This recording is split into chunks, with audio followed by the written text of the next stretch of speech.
C'est ça le Oui, problème. mais leur présence, la présence des petites coupures permet parfois de réduire l'inflation. Vous comprenez? Parce que les prix, parfois, sinon les gens vont arrondir les prix. Et ils les arrondissent jamais Ah, à l'état, au stade ah, mais, inférieur. Voilà, vous comprenez? Ils oui, arrondissent à leur faveur. oui, mais c'est ça, au fait, l'usage de ça, là. Mais est-ce que, Pitaka, tu sais que les enfants aujourd'hui qui ont 10 ans, 15 ans, qui ont 8 ans, est-ce que tu sais que beaucoup de ces enfants n'ont jamais vu 100 francs, tu sais ça? Mais est-ce que tu sais que les jeunes qui ont 20 ans, 25 ans aujourd'hui, ignorent que la monnaie guinéenne est imprimée avec les pièces? On parle d'une monnaie qui a les pièces, Pitaka. Mhm. Oui. Avant de parler d'abord, parce que quand on parle de 100 francs, 500 francs, on commence à parler des billets déjà, à partir de 100 francs. Mais la monnaie guinéenne de ces 100 francs-là, 1000 francs, 500 francs, est imprimée avec les pièces. Avec les pièces. Toi et moi, tu regardes dans ton petit, dans ta petite poche, tu sors 2 euros, 3 euros, tu vas aller prendre des baguettes. On est d'accord. Donc, à cause de ça, effectivement, ben, on fait usage de ces petites monnaies-là. Donc, elles vont rester dans le circuit. C'est ce que j'ai envie de dire par là. Mais chez nous, 100 francs peut gagner quoi? Tu peux acheter quoi avec 100 francs? Il paraît que même un seul gombo a dépassé 1000 francs. Un seul gombo qui est produit en Guinée. Mais comme cette production, elle est minime, donc la règle de l'offre et la demande se joue. Parce que c'est cette règle-là qui détermine le prix, logiquement. Quand la demande est supérieure à l'offre, ben, le prix augmente. Et si c'est le contraire, le prix baisse. Et pour que l'offre soit supérieure à la demande, il faut qu'il y ait la production. C'est aussi simple que ça. Mais on est avec des gens qui ne pensent même pas, qui n'investissent pas dans le domaine de la production, dans un pays agricole quand même. C'est ça le problème. À la base. Merci. Merci. C'est Alassane Condé. Alassane, Doré, oui, c'est ça. Ça fait longtemps. Alassane, Oui, alors, bonsoir à tout le oui, monde, hein. bonsoir. J'avais commencé à avoir le sommeil, désolé, hein. Ok, euh, c'est fait plus tôt. Oui, ça fait Oui, longtemps. Oui, ça fait longtemps. Mais je vous ai pris en marge. J'ai notamment suivi l'intervention de notre frère ici, M. Mamadi, oui. que je remercie d'abord. Et je remercie tout le monde, hein. Je remercie tout le panel pour les différentes interventions.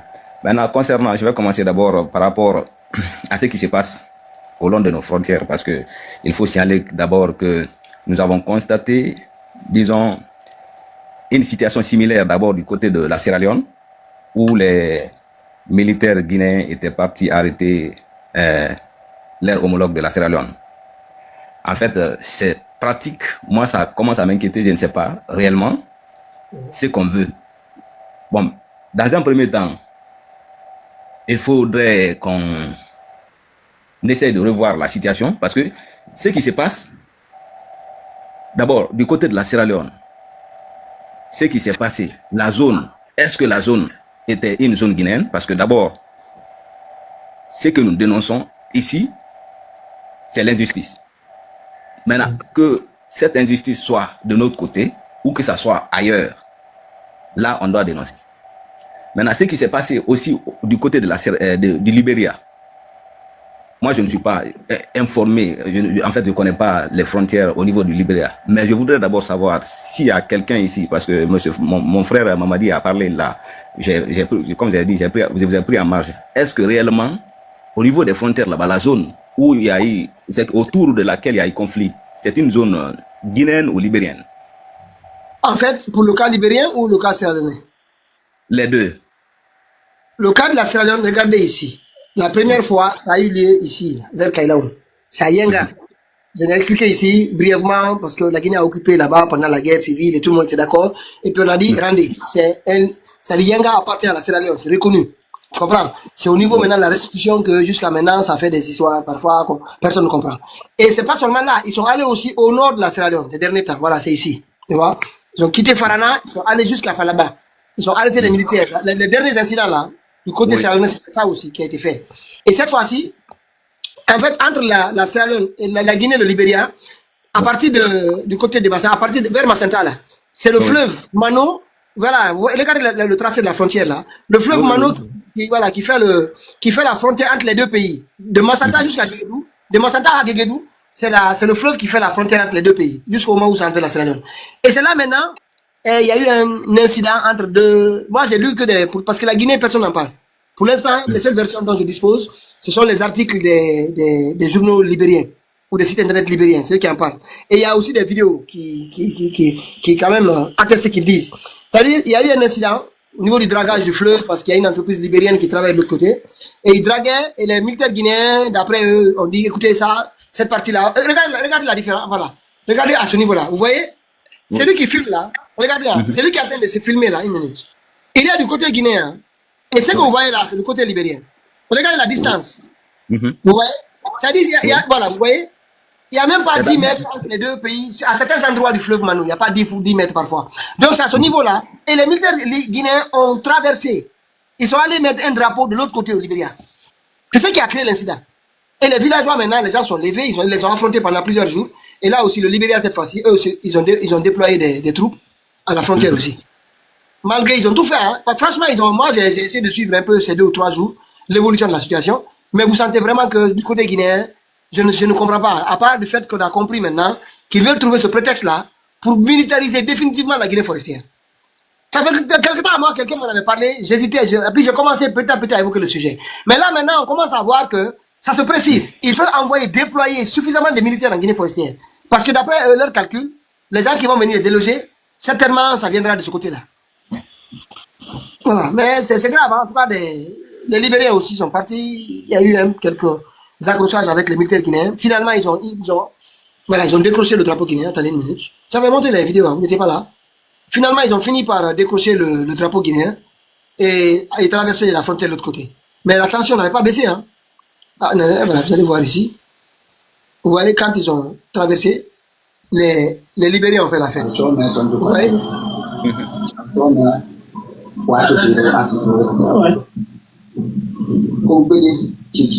Vous voyez, ils sont là. Ils font la fête.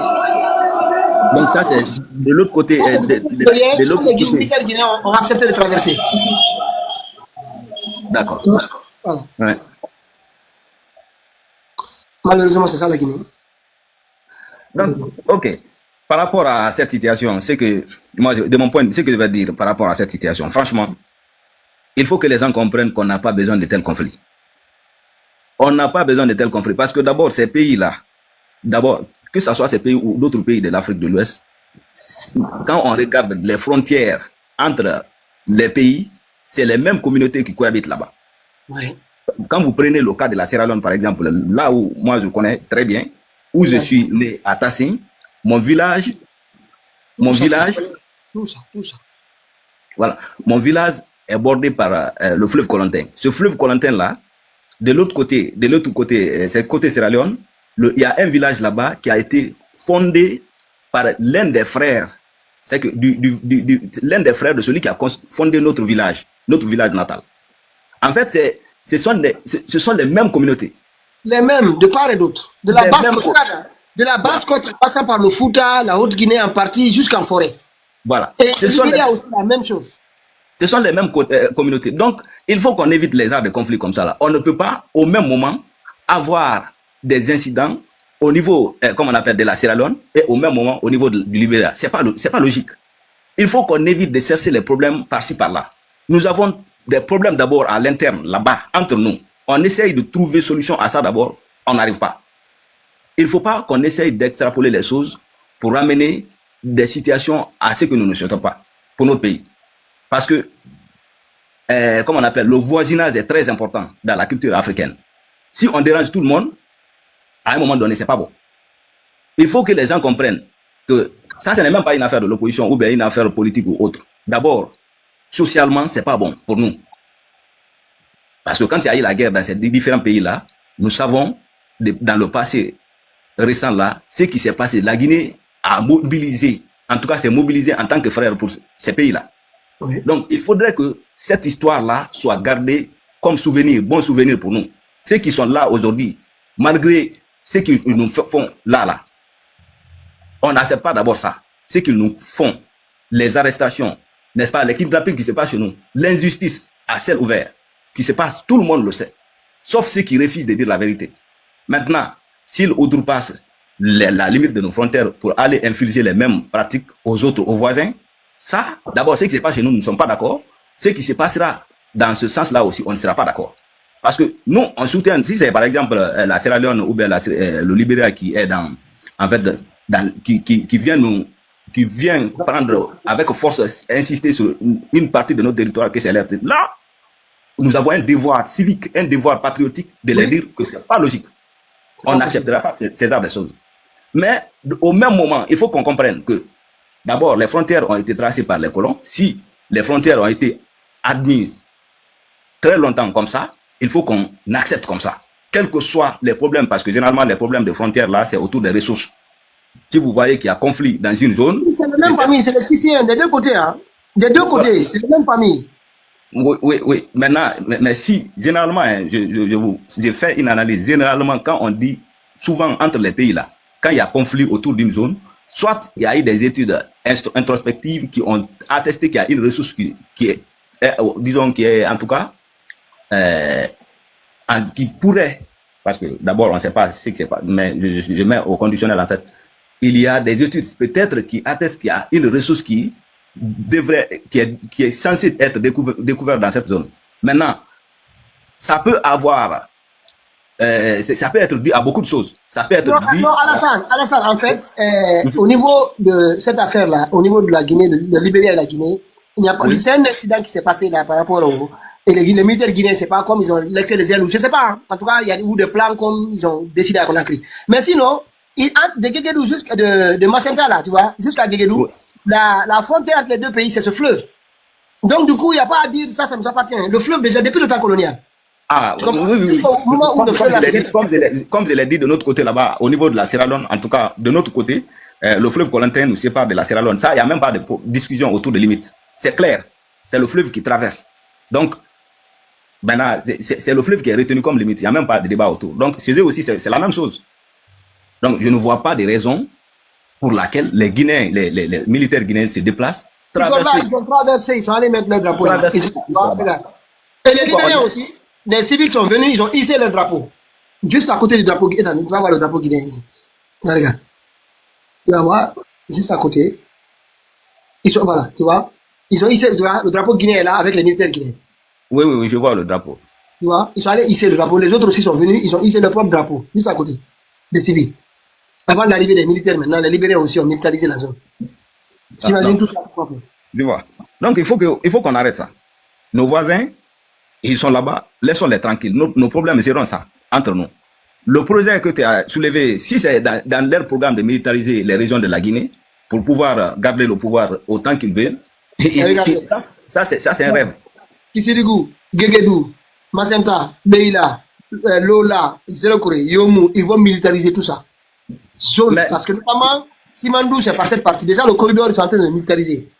Je vous dis, ils travaillent. Hein. Nous, on a l'impression que rien ne se passe. Ils sont en train de travailler sur la sécurisation d'abord du corridor Simandou et en même temps, éviter qu'il y ait des remous en Guinée forestière qui pourraient empêcher le fonctionnement de Simandou. Et vu maintenant qu'il y avait des discussions entre la Guinée et le Libéria pour faire passer la production du Mont Nimba vers le Libéria, cette fois-ci, ça va aller vers la Côte d'Ivoire. En fait, tout ça, c'est pas... Et moi, pour un Guinéen, franchement, pour un bon dirigeant guinéen, regardez Guéguédou se trouve ici. À quelques mètres de Libéria et de la Sierra Leone, là où il y a les zones de diamants et tout ça. Qu'est-ce qu'un président guinéen qui peut être fou pour aller créer un problème ici? Notamment, c'est un... C'est-à-dire, ça devient un centre économique, Guéguédou, c'est-à-dire, c'est autre chose. Guéguédou devient un centre économique, un pôle économique pour la Guinée.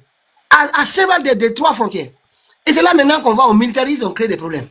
Des gens, des inutiles là qui ne comprennent rien du tout. Franchement. C'est vraiment, c'est dommage, hein.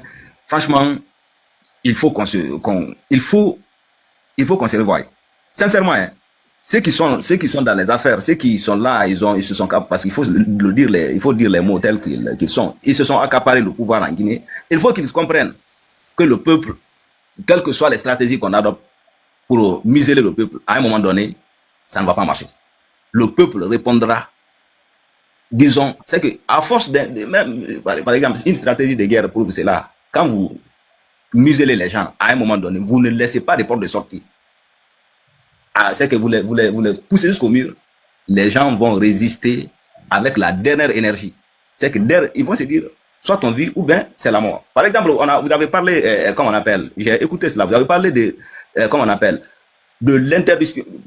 Bon, ils ont d'abord commencé l'interdiction des partis, du mouvement des partis politiques, et là maintenant on parle de dissolution des partis politiques. Chose qui est flagrante, une violation flagrante des textes de la loi guinéenne. Je me demande en vertu de quoi, qu'est-ce qui les autorise à faire cela réellement? Est-ce que leur but, lorsqu'ils prenaient le pouvoir, avec tous les discours qu'ils ont prononcés, est-ce que c'était pour fermer, pour, disons, nous retourner en arrière? Est-ce que le but, c'était un recul démocratique? Ce qu'on voit aujourd'hui, c'est un message pour nous, qu'on comprenne. Ceux qui veulent comprendre, ils vont comprendre. Mais c'est un message pour dire que le moment venu, même les projets, par exemple le projet Simandou et autres projets phares de la Guinée, les vrais Guinéens, les dignes, ceux qui vont être de l'opposition pour défendre par exemple l'intérêt de la Guinée, au niveau de l'hémicycle là-bas, il n'y aura pas de Guinéens à ce niveau. Donc on peut voter toute loi, toutes sortes de lois. Que ces lois-là soient en notre faveur ou non, elles vont passer. Parce qu'il n'y aura pas de représentants là-bas qui va dire non, on n'est pas pour cette loi à travers le vote et autres. Donc il n'y aura pas de blocus. Ceci sous-entend que tout ce qu'ils organisent entre eux là-bas, c'est ce que nous allons subir. Au-delà même si on pouvait changer les choses, pour nous, Mamadi Doumbouya est full cas. Il n'est pas élu. C'est-à-dire, on ne veut même pas savoir quels sont les pouvoirs que détiendront des gens qui pourront le combattre. Nous, on ne veut rien savoir. Il full cas. Il n'est pas là. On ne veut pas savoir qu'est-ce qu'ils pourront faire demain. On veut pas. C'est-à-dire, c'est pas un pari pour nous. Vous savez, Peter, pour te rappeler, j'ai demandé ici, devant tout le monde, j'ai demandé, il faudrait que les gens se mobilisent, mais j'ai demandé à ce que les deux leaders, mais je vois une forme de jeu, surtout sur Sidéa, je le dis, très sincèrement, hein, je suis très déçu. Je suis très déçu. En fait, il faut qu'on arrête de jouer avec le peuple. Très sincèrement, c'est des gens. Je ne parle pas de toute l'opposition, mais il y a une bonne partie de l'opposition qui travaille avec ce pouvoir. Il faut qu'on se le dise. Mais mon frère, ces gens-là, ils sont dans un silence coupable depuis 4 ans. Oui. C'est un silence coupable. Mais il y a beaucoup qui travaillent. Il faut comprendre ça. Il faut qu'on se dise cette vérité. Il y a beaucoup qui sont dans l'ombre qui travaillent avec eux. Ben ça, oui. C'est une réalité. Ben oui. Ça, c'est une réalité. Si on ne le dit pas, c'est qu'on veut vraiment s'amadouer. Honnêtement. Il y en a même qui sont au départ là en ce moment. Je vous assure, vous allez voir dans quelques jours des choses. Donc maintenant, c'est ce qui fatigue, c'est ce qui nous fatigue. Sinon, est-ce que vous pouvez imaginer que les gens là puissent résister, disons, à la mobilisation guinéenne pendant tout ce temps-là? C'est pas possible. Comment vous pouvez comprendre qu'on arrive ici avec comment on appelle, baguette magique que ceci-là ont pour dire non, on ne veut pas de médias, ainsi de suite, fermer, ainsi de suite. Tout ceci-là, c'est des collaborateurs. En fait, c'est une stratégie qu'ils ont mise en place pour dire que taisez-vous et puis voilà, les médias là quittent là-bas. C'est tout. Les grands médias à l'époque, Espace FM, Film FM, et ainsi de suite. Et c'est que, est-ce que quand on les a fermés là, vous avez vu quelqu'un qui est vraiment dans les démarches de justice pour dire que non, vous m'avez fermé, vous avez fermé mon radio, mais c'est pas juste. Donc, est-ce que vous avez vu quelqu'un qui a porté plainte au niveau des instances, ne serait-ce que dans le semblant, au niveau des instances juridiques en Guinée là-bas? Il n'y en a pas. Moi, en tout cas, je ne sais pas. La mine a mis, comment on appelle, à organiser ici le live. Moi, je lui ai posé cette question, il n'a pas répondu. Il a même dit qu'il a un problème de connexion, il s'est barré. Automatiquement. Mais oui. C'est des faits, c'est des réalités. Les gens jouent seulement avec l'intelligence de la population. Ça, c'est grave. Merci. Monsieur Touré, après on passe à Onipogi ici, là, les commentaires. Monsieur Touré, Monsieur Touré. Sur Onipogi, il y a un commentaire? Oui, il y a un commentaire. Ah, il est là. Touré est là. Non, il n'est pas. Il dort là. C'est le petit. C'est que le problème, moi je pense que la grande partie est déjà dite. Depuis le CNRD est là, un temps, nous avons dénoncé. Ils ont voulu mettre d'abord une base militaire en forêt. C'était clair. Ils ont fait une étude. C'est ce que tu dénonçais au départ. Beaucoup ne sont pas au courant. Mais c'est ce qui est là. Quand ils sont venus, dans leur calcul, le procès était organisé pour mettre tous les militaires influents de la forêt en prison. C'est l'objectif, hein. C'est pas un procès. 28 septembre, là. Les plus vieux sont allés en prison. Ils ont été intimidés, ils sont maintenus, à part Dadis qu'on en laisse. Et lui, il ne pourra rien. Ça, c'est un. De l'autre côté, vous avez vu, les autres qui étaient dehors, on a commencé à les pourchasser pour les tuer. C'est là, vous connaissez le sort. Le troisième groupe, tous ceux qui étaient censés, qui étaient dans la garde présidentielle de Dadis, qui était préparée avant que Toumba ne tire sur lui, soit tu fuis le pays, soit tu es arrêté pour complot. Et ils disent toujours, leur chef d'accusation, c'est porter atteinte aux institutions, complot et complicité. Des faux trucs comme ça. On accuse les gens, on les prend. Parce qu'en temps, ils sont allés à Makanta, je vous dis, les bases militaires là, ils voulaient mettre là-bas. C'est juste, tu as touché, parce que le cas Simandou, vous avez vu les gens qui étaient sortis à Beila, nos frères forestiers. Vous savez comment on les a massacrés? Une fois, j'étais dans ma voiture, un jeune qui venait du village, il m'a tout expliqué. Tout avec les preuves. Tellement ils ont massacré les gens. Mais puisque c'est silence, là-bas, il n'y a même pas beaucoup de radio, il n'y a pas de journalistes de ce côté, c'est resté comme ça. Un monsieur que j'ai pris entre Zérékolé et Massanta direct pour Conakry.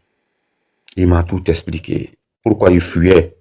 Parce que les gens ont cru que dans RSL, responsabilité sociétale des entreprises là, que la population autochtone avait un rôle à jouer.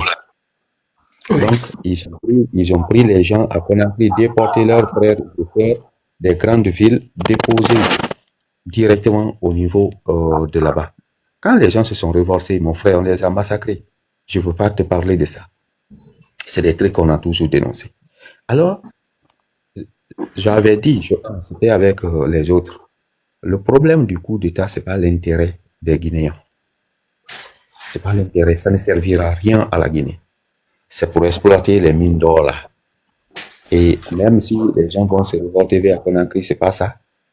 Les forestiers là, tous ceux qui sont les voix dissonantes, qui sont capables, tu sais, je t'explique une petite histoire. Ebola a fui la Guinée à partir de la forêt.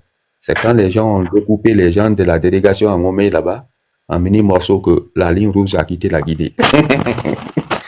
Donc, ils ont peur que le même acte revienne. Ouais. Hein? Deuxièmement, puisqu'ils ont vu que les opposants, à part Alpha Condé et Dalin, ils se disent que c'est soit Coplan et son fils et les autres formés qui peuvent renverser le pouvoir. Ils ont fait la chasse à l'homme. Je ne sais pas maintenant celui qui est là-bas qui n'a pas été menacé. Donc, au départ, là, il ne pouvait rien. Alors, ce que mon frère dit là, ce n'est pas un conflit transfrontalier. C'est juste avoir des éléments de preuve pour mettre les bases militaires un peu partout pour dire aux populations qui sont analphabètes que si ce n'est pas ça, les gens là veulent nous agresser. C'est les Guinéens qui provoquent. Ne voyez rien. Pourquoi ils ne font aucune communication? On laisse les autres venir. C'est parce que c'est les autres qui sont provoqués. Tu as vu dans tout ce que tu montres, toi-même tu montres l'exemple. C'est visible, c'est frappant, c'est palpable. La Guinée ne fait aucune communication. C'est après, ils vont aller dans ces sous-préfectures dire, bon, c'est ça, on militarise. C'est la deuxième version. Donc, quand c'est fait, dès que ça fait pan, c'est pour protéger Simandou et ceux qui passent par le Libéria. Voilà la vraie version. Ça ne cesse à rien faire. Il y a fort longtemps, depuis l'évasion du 4 novembre de Coplan, je te dis, toute la forêt est militarisée de manière discrète. Ils ont envoyé presque 80% des services de renseignement. C'est Conakry et la forêt, je vous dis. Je ne veux pas dire ce qui se passe. Mais quand on te recherche actuellement, c'est ce que je disais, quand tu quittes Kaloum, il faut être à l'Abbé ou il faut être à Cancan là-bas. Tu vis tranquillement même si tu es recherché. Mais quand tu es à Conakry, tu es beaucoup recherché. Quand tu es en forêt, tu es beaucoup recherché. Ce n'est que les deux. Pour dire si on veut. Parce que à Conakry, les services de renseignement les plus trucs se limitent à Sambaya, dans Koya là-bas. C'est ce qui les intéresse en fait. Après ça, c'est la forêt. La forêt principalement, Massanta, la ligne entre Massanta et Guédou. Guédou n'est pas beaucoup intéressé. Hein? C'est Massanta, Zérékolé, Beila. Yomou n'est pas intéressé. Lola n'est même pas beaucoup intéressé. Ouais. Beila, c'est parce que les mines d'or sont là. Lola sera impliqué, c'est quand ça va passer. Actuellement, c'est pas intéressé. Donc, c'est une stratégie pour pouvoir sécuriser les intérêts des multinationales qui sont de ce côté. Voilà un peu le problème. Ça va ni intéresser le peuple, ça va ni intéresser le pays, ça ne sert à rien.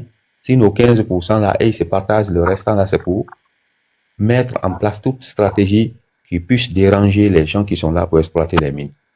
Et ensuite, empêcher toute équipe qui va quitter la forêt pour venir déstabiliser le régime à Conakry. C'est ça. Il n'y a pas autre chose. Il n'y aura jamais de conflit entre les pays là. Mais ils veulent avoir des prétextes. C'est comme vous avez vu vers l'autre côté. Et le Mali, tant. Quand les gens veulent envoyer une base militaire, on accuse les terreaux.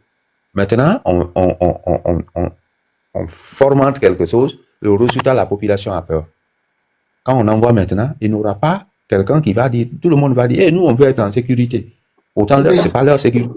Mais on formate dans le cerveau que vous êtes en insécurité. C'est ce qu'on est en train de dire à la population de la place. L'objectif réel, c'est de militariser. L'objectif réel, c'est d'empêcher qu'il y ait une équipe là-bas, puisqu'ils ont tué les coplans. Les gens sont frustrés pour qu'il y ait quelque chose qui soit constitué là-bas pour venir à Conakry pour les renverser. Il n'y a rien d'autre derrière, mon frère. C'est ma compréhension des choses et c'est la façon qu'ils ne veulent pas qu'on sensibilise le peuple de Guinée à le savoir. Merci. Mais Pitaka, c'est une question relative à la libération de l'un de vos cadres, de Kassory Fofana. Qu'est-ce qui se passe? Quelles étaient les conditions de sa liberté, en tout cas, ou de sa libération? Est-ce que vous en êtes informé? Parce que moi, j'ai dit ici que ceux qui vont accepter de coopérer, vous n'êtes pas trop clair. Sincèrement, hein, vous n'êtes pas trop clair dans cette affaire parce que... On vous écoute. Vous n'êtes pas trop clair parce que moi, j'ai dit que, bien sûr, on va entendre ici, disons, ils vont libérer une catégorie de personnes, mais cette catégorie, c'est tout simplement la catégorie qui acceptera de coopérer avec eux. Histoire de dire... Oui, je l'ai dit ici. C'est quoi votre preuve? Il n'y a pas à prouver cela parce que, en fait, ils sont accusés non seulement par les Guinéens, mais aussi par la communauté internationale. N'est-ce pas? Ils ont la pression là. C'est une pression qu'on exerce sur eux partout. Oui, mais qu'est-ce qui prouve maintenant que les gens la négocient? Qu'est-ce qui prouve qu'ils négocient la libération? Mais attendez, qu'est-ce qui a été rendu comme justice pour Kassory réellement? Pour l'instant, on nous dit que tu restes à la maison, les procédures continuent.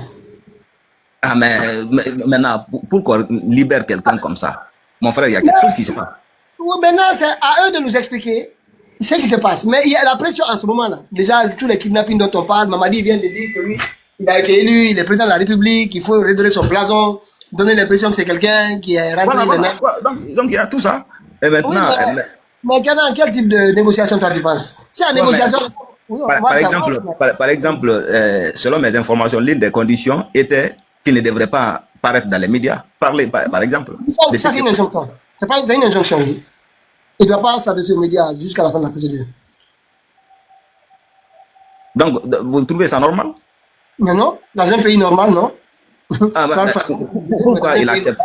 Pourquoi il accepte alors? Mon frère, quand on te dit sors dehors, tu es libre et tu cesses de parler. Ou bien tu veux parler, on te garde à la maison centrale, dans des conditions que tu connais. Tu veux quoi?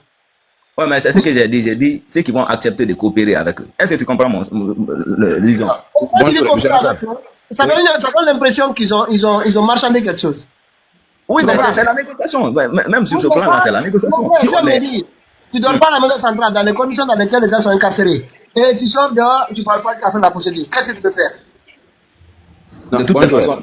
Oui, alors, moi, ce que je vais dire, M. Alassane, ils ont donné certaines conditions. Ils ont dit qu'il est malade. Donc, l'État finançait, mais maintenant, il ne peut plus. C'est qu'on lui a libéré pour qu'il puisse se soigner. Ça, c'est une condition qu'ils ont donnée, mais on sait que c'est faux, c'est pas vrai. Mais de toutes les façons, mais Kassory ici, Pitaka a déjà dit, si on a donné des conditions, on te libère, tu pars chez toi et que tu fermes ta bouche, tu dis rien. Mais Alassane, même vous êtes dans cette condition, vous allez accepter.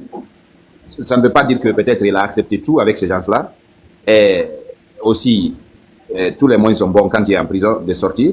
Mais ça ne veut pas dire qu'aujourd'hui, on va dire que Kassory a accepté les conditions. On ne sait pas d'abord. Et on ne sait même pas d'abord la condition de sa maladie. Et qu'est-ce qui va se passer par après, on ne sait pas. Maintenant, moi, je pense qu'on va éviter de spéculer. Juste, on sait que ce n'est pas un pays normal. On va se réjouir de la libération et tous les autres. Voilà, on va se réjouir et attendre. Même, Voilà. je ne veux pas. Non, mais je ne suis pas en train de dire que sa libération n'est pas bonne. Est-ce que vous avez compris?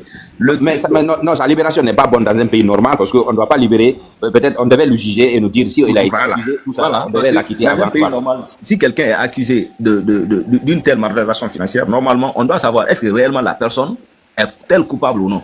Exactement. Ça, c'est une question importante. Maintenant, si elle est libre comme ça, on lui donne la liberté provisoire, disons comme ça, il y a quelque chose qui se passe quand même. Deuxièmement, pourquoi j'ai dit que vous n'êtes pas clair? Attendez seulement. Deuxièmement, il y a eu le communiqué qui ferme, disons, ou qui dissout les partis politiques. Nous avons vu la réaction. Excusez-moi. Il faut la Excusez-moi. faire, on va Non, faire mais le débat. écoutez, On a du temps, on a laissez-le parler, laissez-le parler. On va laisser parler. Deuxièmement, il y a eu le communiqué relatif à la dissolution des partis politiques, d'un certain nombre de partis politiques, parmi lesquels figure le RPG. Maintenant, nous avons vu la sortie d'Elhadji Cellou Dalein Diallo. Une sortie qui est appréciée par toute personne, disons, épris de paix et de justice. Mais Moi, j'étais le premier d'ailleurs à donner mon point de vue sur ça. oui, mais c'est vous là-bas. Parce que avant de parler des autres, c'est vous là-bas. Il y a silence radio. Aucun cadre, ni les cadres, ni le président. Qu'est-ce qui se Ça passe? dépasse le cadre pour l'instant. Moi, je vous dis, j'entendais le président Alpha Condé très prochainement. Moi, je vous dis ça. Je vous garantis ça. Vous l'entendrez très prochainement. Là, je peux aller là. Ok, Allez. ok, monsieur, vous pouvez. Oui. Vous savez, deux fois, c'est bon d'intervenir, de parler, mais il faut voir dans quel cadre il faut parler, quoi. Si c'est pour venir discrédire certaines situations, c'est vraiment, ce n'est pas la peine. Non, mais c'est pas On a une, attendez. On a une loi. Quelle que soit la situation, il y a au moins une loi en Guinée qui dit que quand on t'accuse de quelque chose, c'est pas à toi de même prouver ton innocence. C'est celui qui t'accuse qui doit prouver ta culpabilité. Aussi simple que ça. C'est aussi simple que ça. Des gens qu'on enlève, des gens qu'on met en prison pour des choses qu'on ne définit pas, qu'on ne prouve pas. Mais qui on doit accuser ici? Celui qu'on a mis en prison sans pour autant montrer des preuves, ou bien ceux qui se sont donné la peine de le faire. C'est comme les gens qui disparaissent, qui sont kidnappés. Quand on les retrouve, ou bien si on a envie de les retrouver, on doit supplier ceux qui les ont kidnappés, accuser ceux qui ont été kidnappés pour dire que oui, que c'est de leur faute parce qu'ils sont exprimés. Mais comment, soyons sérieux quand même, hein? Soyons sérieux. Monsieur Touré, concernant Kassori, c'est différent, c'est pas les mêmes dossiers. Les dossiers Quelle est sont la différents. différence? Quelle est la différence? La différence, c'est que le monsieur est en prison, on l'a accusé de quelque chose. Le cas de Folique Mangue, par exemple, on peut dire. Je dis encore, on a accusé le monsieur de quelque chose. Et normalement, avec la constitution qui existe, il faut prouver ce dont on l'accuse. Ou bien c'est pas ça? C'est pas ça? Oui, c'est ça, normalement. Bah alors, Mais ils n'ont apporté aucune preuve tangible. aucune preuve. Maintenant, Attendez, c'est lui maintenant qu'on va venir discréditer. Vous reconnaissez la constitution de Mamadi alors? Vous la reconnaissez? Quoi ça? La constitution de Mamadi, vous la reconnaissez? Je le reconnais. Mais pourquoi vous vous basez sur elle alors? Écoutez. Non, arrêtez ça un peu. Écoute. S'il vous plaît. Léon, deux fois, tu prends les choses d'une certaine manière, je ne comprends pas. Cette loi-là existe. Avant même Mamadi, cette loi-là, elle existe. Et ce n'est même pas le fait de reconnaître la constitution de Mamadi ou pas. Mais si Mamadi, dans son régime, il prend des gens, mais la moindre des choses, c'est de passer avec ses propres lois quand même. On est toujours là, on se pose des questions à propos de sa charte. Il a fait sortir une charte lui-même. Il n'a pas suivi les lois de sa charte. Il a fait voter une constitution. Il n'a pas suivi les lois de sa constitution. On en parle quand même, ou bien? C'est la moindre des choses. Donc à ce niveau-là, c'est la même chose. C'est Touré, que M. Kassori profite de sa liberté négociée, qu'il reste dans son coin. Et s'il bouge d'un seul iota, on ne va pas le tolérer. Il sera traité de la même manière que les autres. C'est clair. Parfois, je ne sais pas, pourquoi tu permets de dire ça? Non, mais C'est vrai. C'est non, vrai. mais Pitaka, attendez, le problème c'est quoi? Moi, la libération de Kassori. Non, attendez. Pitaka, est-ce qu'ils ont donné. Parce que moi, je sais que le monsieur là, il est malade. Moi, je sais qu'il est malade. Mais depuis qu'il a été libéré, on a vu Kassori où? Est-ce qu'ils ont donné. Voilà, exactement. Est-ce qu'ils nous ont parlé la condition actuellement de sa santé? Mais non. Mais je vous dis, le monsieur là, il est gravement malade. Et vous allez comprendre les semaines à venir. Le CNRD, les gens là ne font rien pour rien. Moi, je vous dis, ils ne font rien pour rien. Ils ont libéré Kassori parce que peut-être les médecins l'ont dit, ce monsieur là, si vous le gardez ici, en tout cas, ce qui va l'arriver, là, vous serez responsable. Pour Ali Touré de venir s'en débarrasser comme ça, là, moi, je vais à quelque chose qui attend. Parce qu'aucun journaliste n'est parti nous voir. Ils ne nous ont pas parlé de l'état de sa santé. Il est juste libéré. Attendons de voir la suite. C'est pour cela, moi, je ne veux pas qu'on commence à dire des choses. Mais de toutes les façons, si on te libère, c'est lui seul qui connaît la condition qu'il était là-bas. Mais si on vient, on lui dit, on va te libérer, tu sors, et que tu dis rien, il va accepter. Et si j'étais dans les mêmes conditions, je vais accepter. Je vais dire, je ne sors pas. Vous allez me dire pourquoi m'avez condamné. C'est clair et net. Il a été injustement incarcéré. Tu viens me libérer comme ça, je ne sors pas. C'est clair. Pourquoi tu me mets en prison? Non, attends. Le lion, c'est lui seulement qui connaît sa condition. Parfois, même s'il ne va pas négocier avec, si on lui dit, OK, on te libère, mais tu dis rien, le lion, personne ne souhaite de rester en prison. Hein. Ça, c'est la vérité. Personne ne le souhaite. Voilà. Nelson Mandela n'a jamais négocié sa libération. Non, les conditions diffèrent. Il est allé jusqu'au bout. Il a perdu même sa femme. Oui, mais dans un combat, il faut être clair et net. Les conditions de Mandela et les conditions de Faso, il y a une différence. C'est quoi la différence? Au contraire, c'était plus dur. C'était la partie. Écoute-moi. Il faut s'assumer de faire, c'est tout. Écoute-moi bien. Nelson Mandela n'a pas négocié sa libération pour quitter la prison. Mais il y a eu des négociations avec le parti Bouter-Bouta. Il y a eu de grandes négociations. Il y a beaucoup de rapports sur ça. Hein. Voilà. Il est sorti avec. Voilà. Mais quelles sont les négociations qui a été mise en place, mon président? C'est ce que j'ai dit. Il n'a jamais négocié sa sortie de prison. Il est allé jusqu'au bout. C'est pas pourquoi maintenant tu fais des accusations ici alors qu'il n'y a aucun élément tangible aujourd'hui. Tu commences à menacer pour rien. Non, écoutez, nous on soulève seulement il suit la logique, il suit la logique de qu'on a toujours ici. Toute personne qui va vouloir traverser doit être allumée. Oui, et moi je dirais que le monsieur n'a pas été acquitté. En fait, il n'a pas été d'abord acquitté. On l'a libéré pour une cause sanitaire. Maintenant, dans un pays normal, j'ai entendu dire que c'est pas normal dans un pays normal que quelqu'un qui est libéré ou bien qui est temporairement libéré de ne pas se prononcer sur un cas. Ça, c'est ici on appelle ça the gag order. C'est normal, c'est tout à fait normal lorsque tu es dans une procédure de justice qu'un juge t'interdise de parler de l'affaire publiquement ou de l'affaire. De l'affaire. Mais cette fois-ci, ça c'est précis, de l'affaire, mais de ne pas apparaître dans les médias, c'est autre chose. Mais forcément, vous savez forcément que si ici, là, quand tu vas parler dans un média, ils vont forcément te poser des questions comme ça. Non, tu n'es pas rapport à la chose. Mais donc maintenant, il y aura peut-être. Il ne faut pas prendre les gens pour des trucs. Et tu n'es pas obligé de répondre. Tu peux dire, pour le moment, j'ai m'abstiens. Non, attendez, moi je dis pas qu'il ne doit pas aller au truc. Maintenant, ils ont face à eux, comment dire, des dictateurs qui vont même pas le laisser la chance de le faire. Mais c'est pour vous dire que c'est tout à fait normal qu'une personne qui est dans une procédure de justice ne soit pas à mesure de parler de l'affaire sur les réseaux sociaux ou bien sur la place publique. Donc, maintenant, de l'autre côté... Maintenant, moi... Le problème, c'est au niveau de quel type de prise de parole, tu vois, vas-y.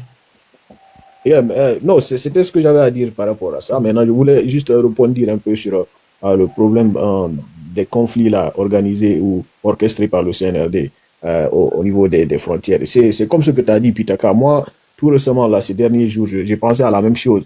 Parce que nous savons tous qu'avec les régimes militaires, ils ont souvent tendance quand ils sont dans des situations pareilles, ils ont souvent tendance à créer des petits conflits à la frontière, quoi. Tu vois, surtout à la frontière avec des pays qui savent qu'ils peuvent être de base arrière, servir de base arrière pour des opposants exilés, pour la simple raison qu'ils savent que ces derniers peuvent utiliser ces pays-là pour mener, comment dirais-je, un coup contre eux.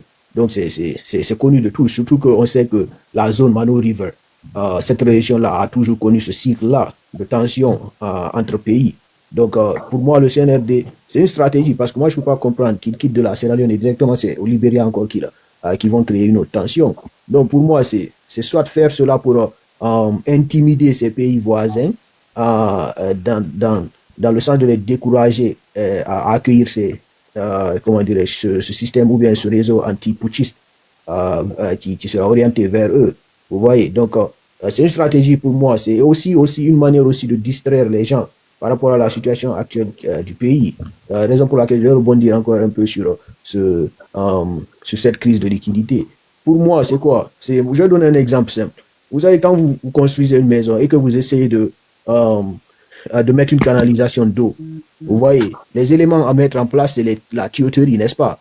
La tuyauterie qui va servir de canal pour pour l'eau. Et maintenant, considérons les tuyaux là comme étant ce système de trucs électroniques, de paiement électronique. C'est-à-dire c'est à travers ce système-là qu'il y aura la vélocité, c'est-à-dire que l'argent va circuler, n'est-ce pas?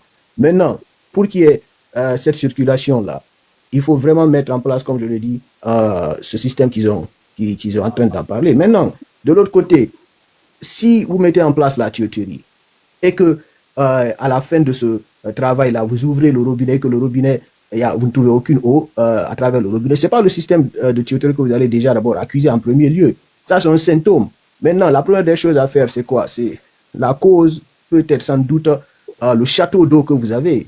C'est-à-dire qui va servir de source pour alimenter le robinet. Maintenant, dans le cadre là, le château d'eau, peut-être quoi? C'est les banques, c'est-à-dire la banque centrale qui sert de ressources pour les, comment dirais-je, pour la fluctuation, la vélocité de l'argent. Donc, est-ce que vous voyez? Maintenant, venir après avoir mis en place toute la tuyauterie parfaitement et venir accuser la même tuyauterie pour être la raison de comment dirais-je, de la crise de liquidité, pour moi, c'est juste anormal. C'est-à-dire que la Guinée aujourd'hui traverse cette crise-là parce que il y a eu la thésaurisation, surtout venant de ces dirigeants. C'est-à-dire ces gens-là sont passés par la banque centrale pour sortir de l'argent. Est-ce que vous voyez, au nom de quoi? Au nom des projets qui n'ont jamais vu jour. Et ils ont pris cet argent-là, et c'est soit ils ont ramené ça offshore, dans des comptes offshore, ou bien les ont gardés chez eux. Donc cela a complètement coupé, comment dire, la vélocité, la circulation de l'argent et tout. Et maintenant, aujourd'hui, ils viennent nous dire que c'est à cause de ce système-là qui, comment dirais-je, transfert ou bien de système électronique là qui cause la crise. Ça, c'est tout à fait faux. Normalement, un système pareil doit, par contre, c'est au contraire, ce système-là qui doit augmenter la vélocité de la monnaie. On a vu l'exemple au Kenya en 2007 avec le Pesa. Je ne sais pas si vous connaissez cela. C'est le même système qui a été mis en place en 2007. Mais cela, l'adaptation de la Pesa n'a pas contracté, c'est-à-dire contracté la liquidité. Au contraire, elle l'a libérée en permettant aux personnes non bancarisées, c'est-à-dire aux personnes non bancarisées de participer à l'économie formelle. Est-ce que vous voyez? Donc pour moi, ce déficit-là en Guinée est exacerbé par le fait que plus de 94% des billets émis circulent en dehors du système bancaire formel. Et est-ce que vous voyez? Donc ce n'est pas un problème de technologie, c'est plutôt un problème de confiance déjà. Parce que lorsque les citoyens et les entreprises n'ont plus confiance, c'est-à-dire ne sont pas convaincus de leurs dépôts, est-ce que vous voyez? Ou qu'ils croient que leurs dépôts ne sont pas protégés, est-ce que vous voyez? Parce qu'ils craignent qu'il y ait des saisies arbitraires, il y aura forcément la thésaurisation, est-ce que vous voyez, de l'argent physique. Donc le système électronique n'est en aucun cas, comment dirais-je, la cause de ce retard. Comme je l'ai dit, ça doit être par contre apporter beaucoup de plus de vélocité. Donc vous voyez, donc pour moi, ces gars-là ne font que raconter des sornettes parce qu'ils savent qu'ils ont devant eux une population qui manque vraiment d'esprit critique et qui ne sait pas lire entre les lignes. Ils ont une population qui se demande jamais, qui ne demande jamais des comptes au gouvernement. Donc ces gens-là viennent et racontent du n'importe quoi et ça passe. Donc vous voyez, pour moi, c'est vraiment incroyable que c'est à ce niveau-là, nous avons... Oui. Dommage, moi je voulais poser une question, parce que tu sais, j'ai entendu, on parle ici de monnaie électronique. Je vois certaines choses, il y a certains cadres de gouvernement qui commencent à défendre ça. Moi, ma question c'est quoi? Est-ce que même s'ils veulent implémenter de monnaie électronique en Guinée, mais est-ce que ça peut condamner, par exemple, l'espèce? C'est ce que je dis. C'est parce que s'il y a eu crise, c'est parce que ça ne fait pas. Tant qu'il y a l'argent, s'il y a l'argent vraiment, c'est-à-dire si l'offre ou bien, comment dirais-je, la quantité d'argent qu'ils ont chez eux répond vraiment à la demande, ça ne peut en aucun cas créer une crise de liquidité, surtout de biais physiques. C'est ce que j'ai dit maintenant, même dans les pays les plus développés, par exemple, là où moi je suis, dans les pays européens, mais les cartes circulent. C'est un choix.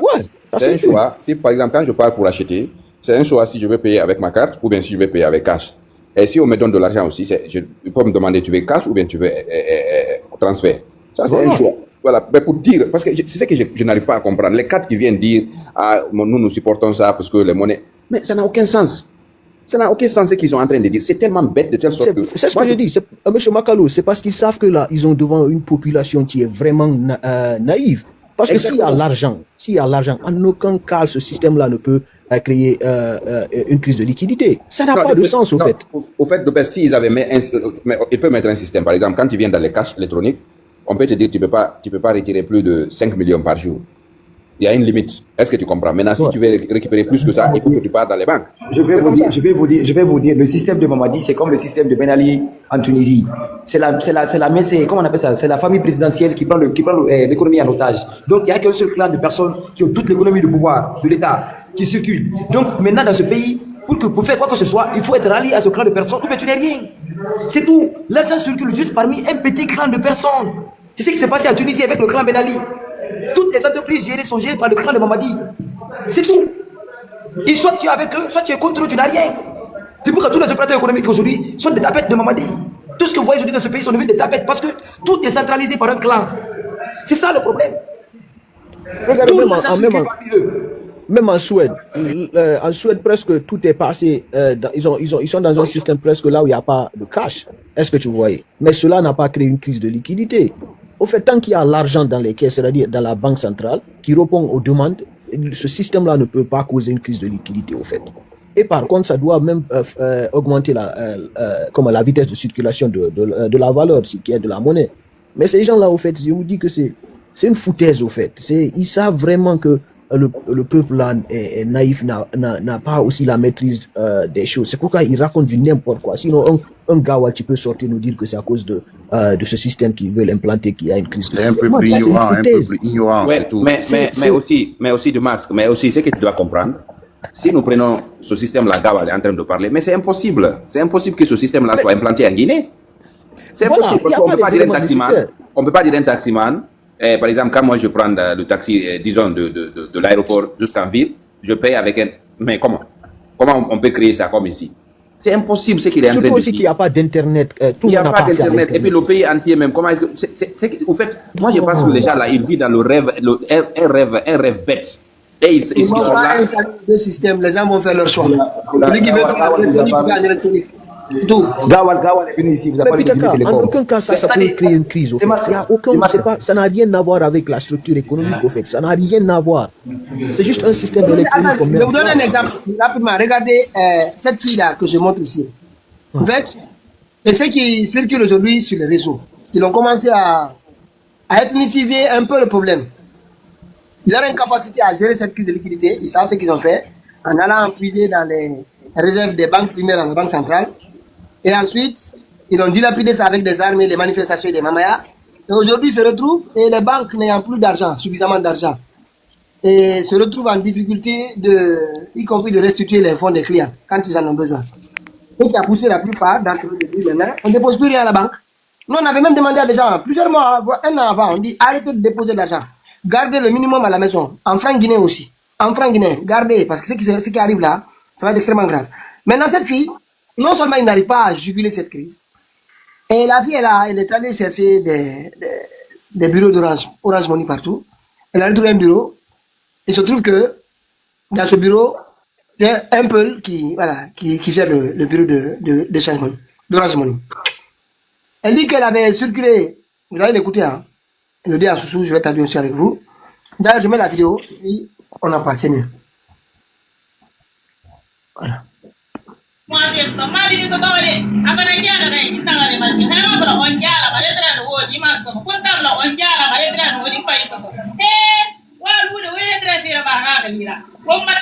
Voilà, c'est-à-dire que, en fait, voilà, et elle rigolait, mais... Tout ça, c'est des manipulations, Exactement. continue. Attendez seulement, pour que les gens comprennent, cette fille, pour tous ceux qui sont peuls, quand vous entendez son accent, écoutez bien son accent, vous allez vous demander si c'est un peul, si vous l'entendez automatiquement, même si elle parle poulard, avec son accent, vous vous rendez compte qu'elle n'est pas peul. Regardez.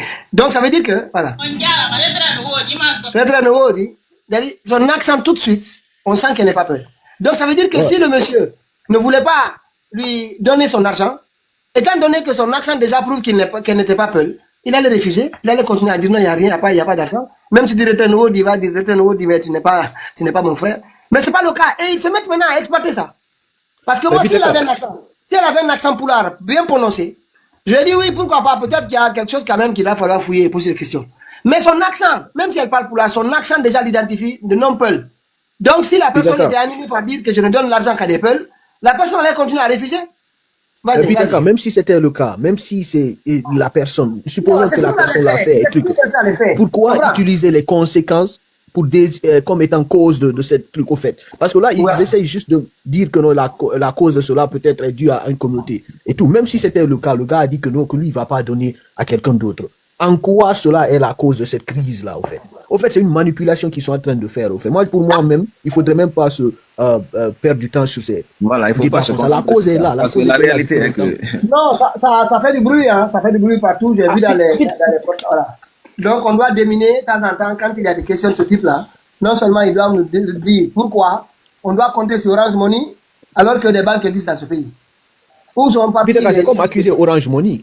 Pour moi, c'est comme venir accuser Orange Money et penser que c'est eux la cause. En fait, on sait que la cause n'est pas... Cette dame-là, elle est ignorante. Les gens Voilà. qui sont aujourd'hui au Exactement. pouvoir, ils ont des milliards chez eux, des milliards chez eux. C'est-à-dire que quand on prend les milliards de 10 personnes, on comprend rapidement pourquoi il peut y avoir la crise de liquidité. Mais bien sûr. Bien Voilà, sûr, ça suffit. c'est ça. Ça Mais suffit, bon, cela, qui cet n'a pas élément vu- suffit qui n'a pas vu- qui n'a pas largement vu pour comprendre l'autre la cause campagne. de liquidité. Mais la cause de liquidité, elle repose sur des dépenses excessives et imprévues faites par le gouvernement. C'est tout. C'est tout. C'est les deux éléments principaux Qui n'a pas vu les qui sont à la propagandes cause. financières ici? Qui n'a pas vu les propagandes financières ici? Et souvenez-vous, on connaît la Guinée. Par exemple, quand moi je suis à la tête d'un mouvement, n'est-ce pas?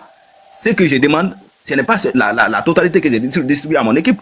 Donc, ça, parce que si on distribuait par exemple la totalité aux consommateurs, on pouvait dire que vraiment c'est les consommateurs aussi allaient consommer, donc ça allait toujours rester dans l'économie. Mais sauf que ceux qui gagnent la grande partie préfèrent, disons, prendre l'argent là et puis aller déposer dans les banques étrangères.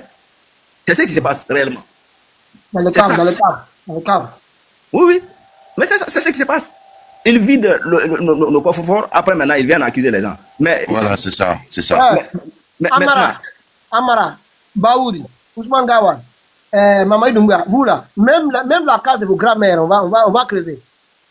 Même la case de vos grands-mères, on va tout creuser. Moi, je sais pas. qui peut comprendre cela? Un commerçant, hein? Un commerçant qui a son, disons, centre là-bas, Orange Money, n'est-ce pas? Les gens partent retirer l'argent. Quand ils retirent, n'est-ce pas? Il a sa part d'intérêt, n'est-ce pas? Le commerçant vit de ses intérêts. Voilà, c'est ça. Et pour ce motif-là, il n'a pas intérêt à refuser. Voilà. Ça, c'est palpable.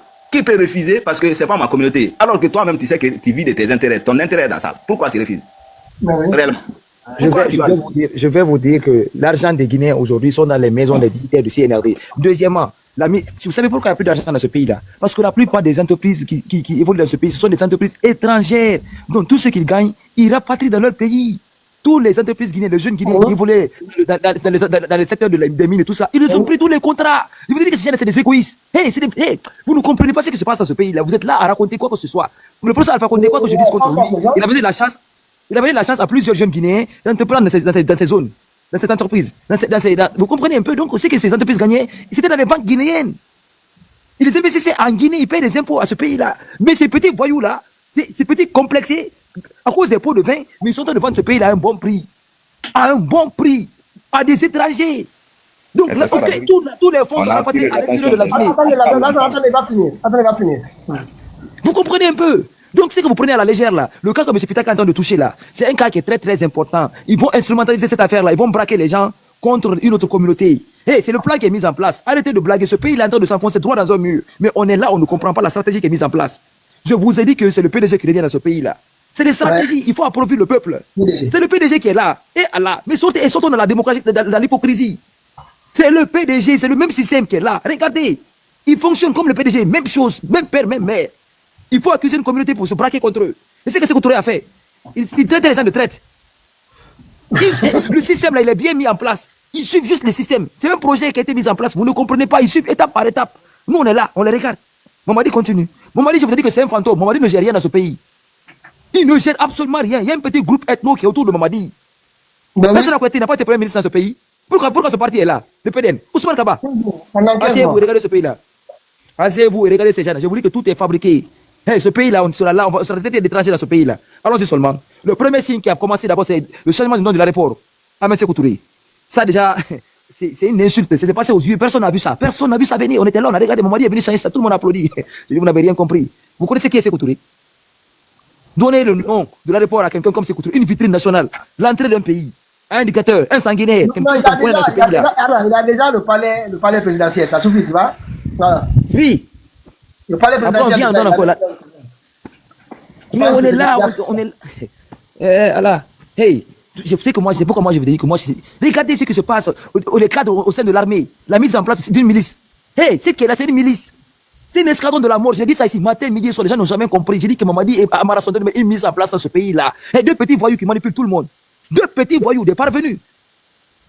Un autre est fantôme, l'autre narcotrafiquant. Mais on est là, on les regarde. Après, on parle, je vois l'autre qui me parle d'État dans ce pays-là, de gouvernement. J'ai dit, mais vous êtes partis dans quelle école? Vous vivez sur quelle planète? Comment on peut donner de la légitimité à ces petits voyous-là? C'est vous qui avez donné du poids encore jusqu'à présent, parce que vous avez donné un peu de légitimité pour aller de gouvernement, même de quoi que ce soit. Il faut appeler le chien par son nom. C'est tout. Merci. Merci. Sankara, M. Touré. Je peux, Ptaka? Ok, Makalo, vas-y. Oui, je suis là. Allez-y, vas-y, Makalo, après, on passe à Sankara. Voilà, moi je voulais parler sur la situation de nos frontières.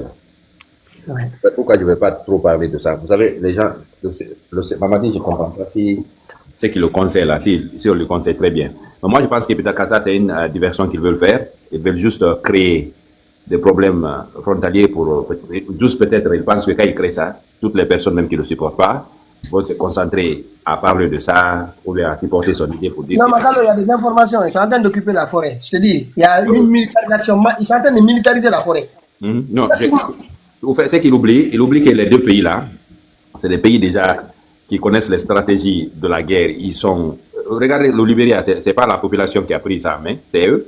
C'est la population qui s'est révoltée, c'est pour dire que réellement, nous, on n'a pas peur de vous. Si vous avez vos fusils là, nous, c'est pas notre problème. Nous, on va se battre jusqu'au bout. Ce n'est même pas l'armée libérienne qui est venue, c'est la population qui s'est levée. Mais en fait, les gens là, ils disent rien. Ils se mobilisent. Ce que Mamadi veut, il veut que réellement... Parce que moi, je comprends pas s'il pense réellement de la population guinéenne.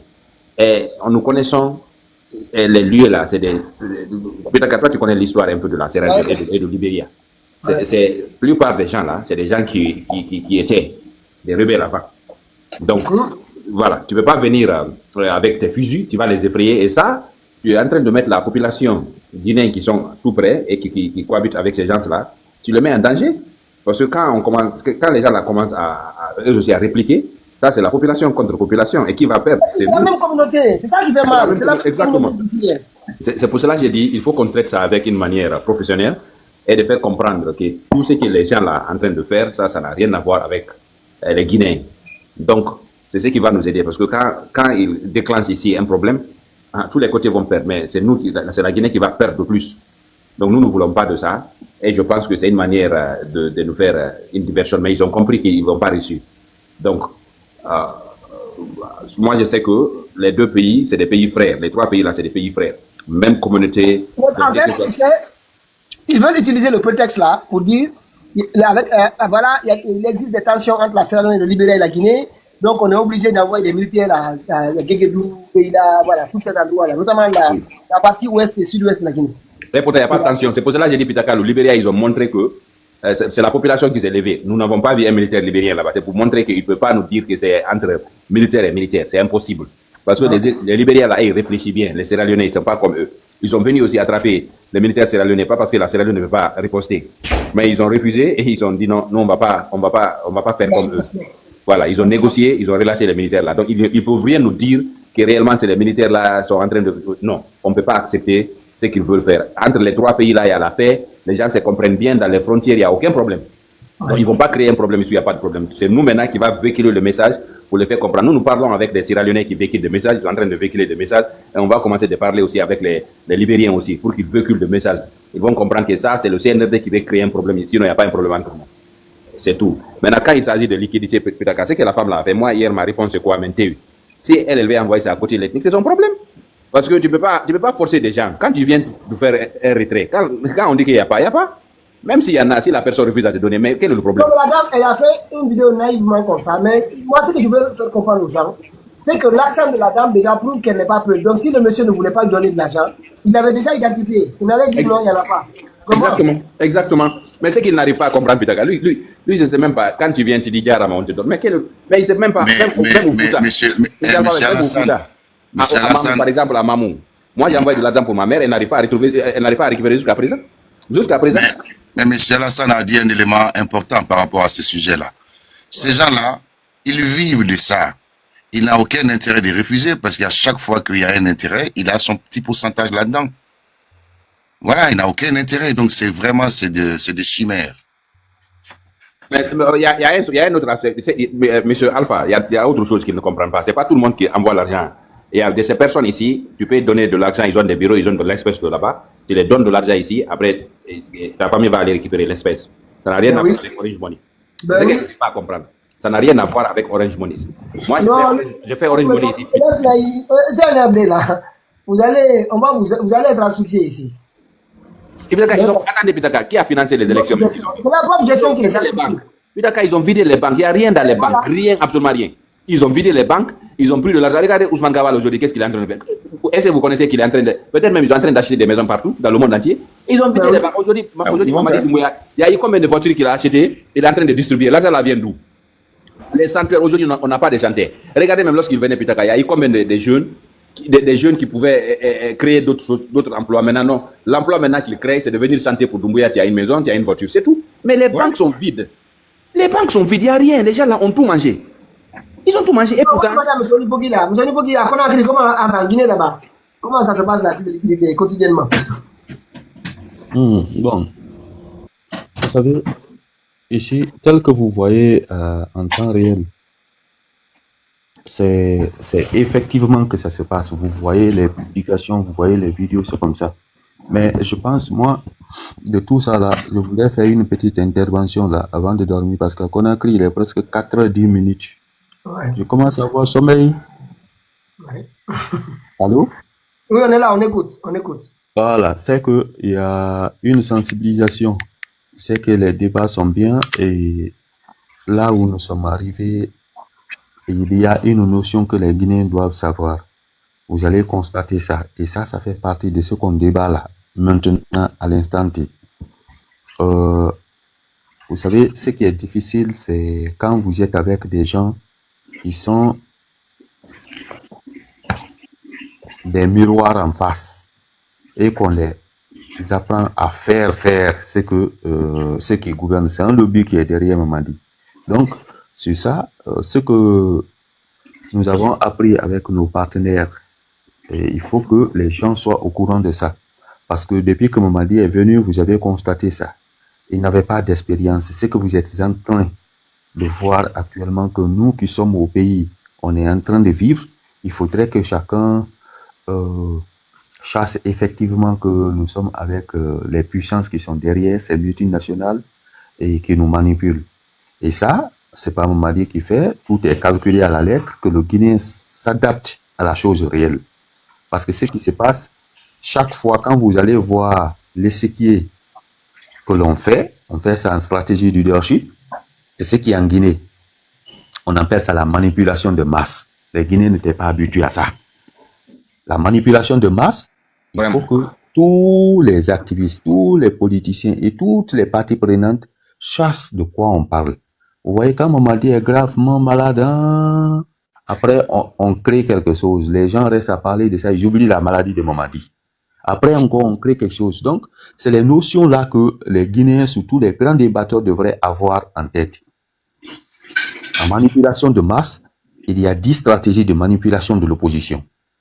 Il y a ce qu'on appelle la première, c'est créer des crises. Il faut imposer des solutions que vous-même vous avez, vous sortez sur le terrain, vous créez des crises. Tel que c'est que vous parlez là. C'est la Guinée qui va provoquer. Parce que Mamadi est malade, on est resté à parler, on soulève crise de liquidité, on est resté à parler, on va, c'est au niveau de la frontière.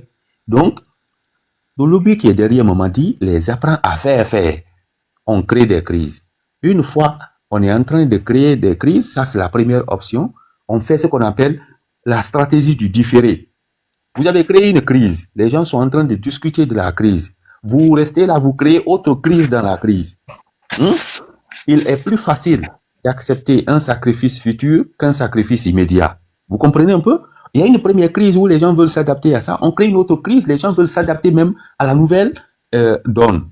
Mais maintenant, on est parti d'un point A, on est au point B. Il y a ce qu'on appelle la gradualité. C'est ce qui est très important. Maintenant, puisque ce sont eux qui créent des crises, ils imposent des mesures radicales et inacceptables au goutte à goutte pour éviter une révolution, pour éviter une insurrection, pour éviter une rébellion des gens. Quand on crée une crise, vous voyez souvent, ils font des débats. Quand les gens, tels qu'avec les syndicats, vous voyez des trucs comme ça, on dit non, on discute. Quand on sait qu'on doit accepter 5 choses, aujourd'hui dans le débat, on accepte de valider un seul. Demain encore, ça fait 1 mois, on valide un seul. On maintient comme ça les gens, graduellement. Après ça, maintenant ils viennent s'adresser au peuple comme si c'était des enfants de 10 ans. C'est comme si on vient, c'est ce que Ali Ouba, souvent vous suivez, parce que nous, on a fait ça avec des gens, mais lui, il dit que tellement que les gens la mentent, il faut pas laisser les enfants voir. Parce que c'est comme si on se foutait de l'intelligence du Guinéen. Et on le fait afin d'ôter tout le monde de la pensée critique actuelle. C'est très important. Ils sont en train de faire ça. Vous sortez encore, les gens sortent pour dire non, c'est du mensonge, c'est ça, c'est ça, c'est ça. Qu'est-ce qu'ils vont faire? On passe à l'état supérieur. C'est-à-dire, on a mis les Guinéens dans un cercle vicieux. C'est pas cela. On fait appel à l'émotion plutôt qu'à la réflexion. On crée quelque chose d'émotionnel dans ces crises. Les gens sont là, au lieu d'aller d'une seule voix, chacun vient exprimer son émotion. Chacun vient exprimer son émotion.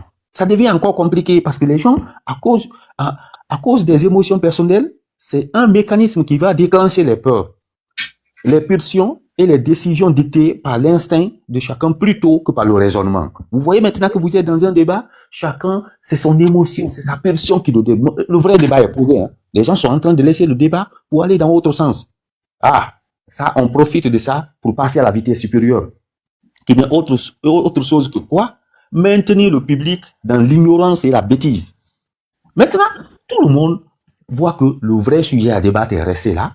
Les gens sont dans l'ignorance, dans la bêtise. C'est pour les empêcher de percevoir les mécanismes de sa propre soumission. Le peuple se soumet sans se rendre compte que on est en train de se soumettre. Ce qu'ils avaient dit au débat qu'ils n'allaient pas accepter, ils commencent à l'accepter. Mais de manière, c'est parce que chacun est allé avec sa pulsion, chacun est allé avec, ses émotions. On ne fait plus le débat. Ah, c'est ce qu'on appelle maintenant, on est à ce stade-là, promouvoir la médiocrité comme une norme pour affaiblir l'esprit critique. C'est les médiocres, c'est tout ce qui est médiocre que l'État fait devant tout le monde. Ça crée la panique. Ça crée la panique à tous les niveaux. Vous voyez comment ces gens-là, c'est des médiocres. Celui que vous pensez comme le plus médiocre, comme mon grand-père Makane, là, le plus médiocre de la Guinée, il dit il est plus digne que les autres. On le prend, vous voyez, un médiocre, on prend, on le nomme, c'est tellement que ça fait mal. Vous détournez tout ça là, c'est pour détourner les gens de l'essentiel. Ah, mais quand vous partez là, on fait ce qu'on appelle renforcer la culpabilité. La stratégie inhibe les actions des individus en les plongeant dans un état de dépression et d'auto-répression. Ça devient compliqué pour les gens parce que ici, je n'explique pas les étapes de ces bandits-là, de ces gangsters. Ils ne connaissent pas, c'est des gens qui sont placés à l'ombre, qui sont en train de les dicter. Et qui ne sont autres que ceux qui étaient à la cause et du coup d'État qui les expliquent. Ils sont en train de mettre en exergue, on les explique, pas parce qu'ils sont expérimentés, mais ça trouve que les gens sont en train de piller nos ressources, on ne peut rien. Les gens sont en train de tout faire. La population est maintenue dans ce cercle-là. Finalement, on prend le public comme quelqu'un qui pense qu'il connaît le mieux. Parce que c'est ce qu'on voit. Tu vas contacter un Guinéen, même si c'est un Guinéen du lycée, il pense même connaître tous les problèmes de la Guinée. Tout le monde devient spécialiste de tout et de tout ou rien. Tu parles un sujet, le Guinéen, il connaît tout, il débat tout, il maîtrise tout, mais son pays n'avance pas. Depuis que ceux-là sont venus, comprenez ce que j'ai dit? Et en fait, la finalité, c'est la stratégie de distraction. Comme tu es resté dans tout ça là, l'essentiel, tu peux pas débattre, tu peux pas prendre des décisions franches, tu peux pas prendre des actions pratiques ou pragmatiques. On détourne l'attention du public vers des sujets futiles afin d'éviter les débats sérieux. Vous voyez maintenant en Guinée, chaque fois, le débat sérieux est là, mais les gens, ils sont en train de débattre des personnes. Ils sont en train de faire des débats de caniveau. Ils sont en train de débattre de tout et rien. Donc, c'est en quelque sorte, tous ceux qui doivent lutter pour le combat, ils doivent partout rechercher à maîtriser ça c'est dans l'art de la guerre, dans l'art de vaincre les dictatures qu'il faut manipuler. Et toi qui dois combattre, tu dois connaître les 10 stratégies de la manipulation. Si tu ne connais pas ces 10 stratégies, chaque fois, c'est toi qui t'adaptes à l'actualité. Et chaque jour qu'on fait, vous voyez, chaque week-end, on crée un problème. Les gens vont débattre ça tout le week-end. Lundi, un nouveau. Et un mercredi, ça trouve que depuis que les gens sont venus, ils continuent de nous voler. Ils ont un agenda depuis. Regardez, regardez dans tout ce que nous avons dit depuis 2002. Les gens, ils ont un agenda, ils sont en train de dérouler un agenda depuis le moment où tout le monde savait que les gens là, ils vont confisquer le pouvoir. Mais quand on crée ça, ça fait du buzz, les gens courent par là, les gens vont par là. Moi, je voudrais inviter, parce que chaque fois, vous voyez, ça fait longtemps, il y avait un autre compte, c'est maintenant là que j'ai activé mon compte, puisque tout le monde vient. Quand Pitaka est venu sur ma page, j'ai vu Pitaka, j'ai recherché, je suis. Il y a des groupes que je suis, il y a des vraies personnes qui sont patriotes. Mais c'est que il y a aussi, dans chaque domaine que tu veux faire, certes, il y a la volonté de faire. Il y a l'engagement. Il y a la détermination. Mais s'il n'y a pas de petites formations qui sont liées et des petits secrets qui sont liés à la chose, vraiment, toi-même, tu souffres, quoi. Parce que chaque jour, tu as les maux de tête. Tu as les maux de tête. Donc, que ce soit ici, que ce soit ailleurs, quand vous mettez partout les 10 stratégies de manipulation de masse, le Guinée n'était pas habitué à ça. Et depuis le 5 septembre, ils ont mis tous les Guinéens dans ce cercle vicieux. On te fait quitter ici, on te fait rentrer ici. Je suis en train de parler parce que quoi que je sommeille, mais que chacun recherche ça. Dès que tu vois ça, ils vont venir, vous ignorez ça. Dès que les Guinéens vont commencer à ignorer les bêtises engendrées par ces bandits au pouvoir, vous allez voir, ils seront très affaiblis. Mais si aujourd'hui il y a débat, ils font sortir une nouvelle actualité à la télé, ou bien ça crée par là, on critique ça. Demain, on critique. C'est pourquoi tu as l'impression que chaque jour, il y a de nouveaux dossiers. Alors les Guinéens devraient se détourner de tous ces dossiers, s'occuper de ces bandits-là, s'occuper de ces gangsters pour les faire dégager de là-bas. Donc si j'avais vraiment à prendre ce petit temps avant de dormir, c'est pas moi qui l'enseigne, ça existe depuis longtemps. Pour lutter contre les grandes dictatures, il faut éviter d'être dans le cercle vicieux des 10 stratégies de la manipulation de masse. Et les Guinéens sont perpétrés, ils sont imprégnés dans ça. Chaque fois, c'est nouveauté. Quand on dit A, on débat A, on dit B, vous débattez B, jusqu'à Z. Depuis que les gens là sont là, regardez seulement la semaine qui va commencer, vous allez voir des nouveautés. C'est l'État qui engendre. Les gens s'occupent de ce que on engendre et ils laissent l'essentiel. L'essentiel. Les bandits là profitent de ça. Donc, je ne sais pas, je suis pas un politicien à 100%, mais je fais les cours en politique. Parce que tout ce qu'on est en train de voir là, il suffit pas, tu vas beau parler, on te met à un poste, tu ne peux pas maîtriser, c'est ce qui est beaucoup.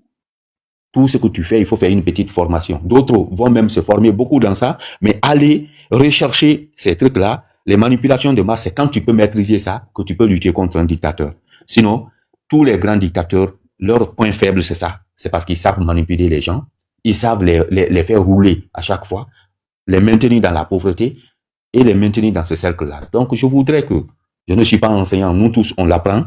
Il y a d'autres même qui ont fait peut-être Sciences Po plus que moi, mais il faudrait être dans ces trucs-là pour pouvoir combattre la dictature, puisque nous tous, nous optons pour libérer la Guinée sous l'emprise de tous les bandits, de toute cette bande d'incapables.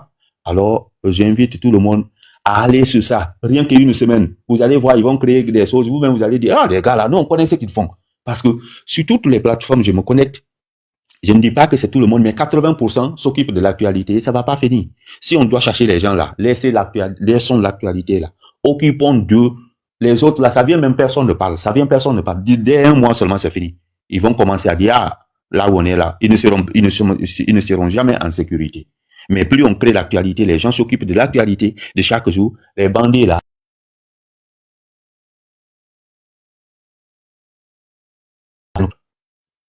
donc, j'avais à dire, s'il y a des questions par rapport à ce que j'ai dit, ok, des améliorations, c'est ce que j'avais à dire aujourd'hui avant de me coucher.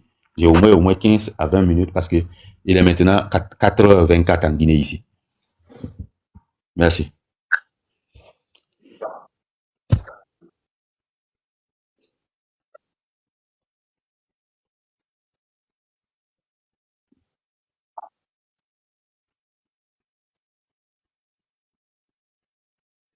Je suis à l'écoute.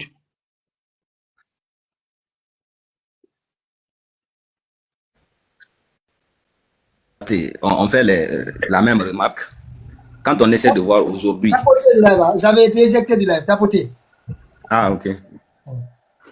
Bonsoir à tous. J'ai deux questions pour M. Mamadi, là. Bonsoir, Pitaka. Bonsoir, Mamadi. Ok, posez vos questions d'abord. Merci beaucoup à tout le monde. Salut à M. Touré qui est là, salut à tout le monde, des masques, M. Grand Alpha West, je salue tout le monde. Salut et bienvenue. Ok, M. Mamadi, merci beaucoup pour la lutte que vous êtes en train de mener. Merci, il faut quand même saluer votre courage. Merci. Je vous ai suivi dans beaucoup de panels. Il faut dire que vous êtes pragmatique et vous avez un français facile pour expliquer la situation réelle de notre pays. Je suis parfaitement d'accord avec vous. J'ai deux questions avant de donner un petit éclaircissement avant que vous ne sortez du live. Vous avez combattu, vous savez, cette manipulation de par rapport à cette mauvaise transition, par rapport à ce qui se passe en République de Guinée. Il y a une activiste qui a travaillé avec vous pendant 15 ans ou 20 ans. Vous le connaissez depuis des années. Aujourd'hui, vous remarquez qu'il est à la base de la manipulation de cette masse. Il est à la base de ce qui est en train de se passer dans ce pays aujourd'hui, alors que vous avez lutté ensemble. Je parle de Dansa Kourma. Qu'est-ce que vous pensez de ce monsieur qui a travaillé avec les activistes, qui a été le coordinateur de la société civile pendant des années, qui a travaillé avec les institutions internationales dans le cadre de l'instauration de la démocratie. Il a toujours eu le financement de l'Union européenne, il a toujours eu le financement de l'AFD, Agence française de développement, il a toujours eu le financement de l'USAID, il a toujours eu le financement des grandes institutions parce qu'on estimait à l'époque, étant secrétaire général de cette institution civile qu'on appelle la société civile, on voulait qu'on instaure quand même la société civile. Qu'est-ce que vous pensez de ce monsieur aujourd'hui qui se tait et qui réalise des activités conjoncturelles, c'est-à-dire pour manipuler la masse, aller voir les imams, aller rencontrer les ambassadeurs, aller rencontrer, alors que l'essentiel même est là, il n'arrive pas à parler de ça. Qu'est-ce que vous parlez de ça? Ça, c'est ma première question. Qu'est-ce que vous pensez de ce monsieur-là? Parce que la chute de cette transition n'est autre que le CNT. Parce que le CNT a été mis en place pour représenter les Guinéens. C'est-à-dire, quand Mamadi va fléchir, c'est les membres du CNT qui vont dire, non, Mamadi, je représente les je représente les journalistes, je représente telle organisation, nous voulons que tu reviennes à la raison. Mais les gens là, à notre grande surprise, ils ont viré,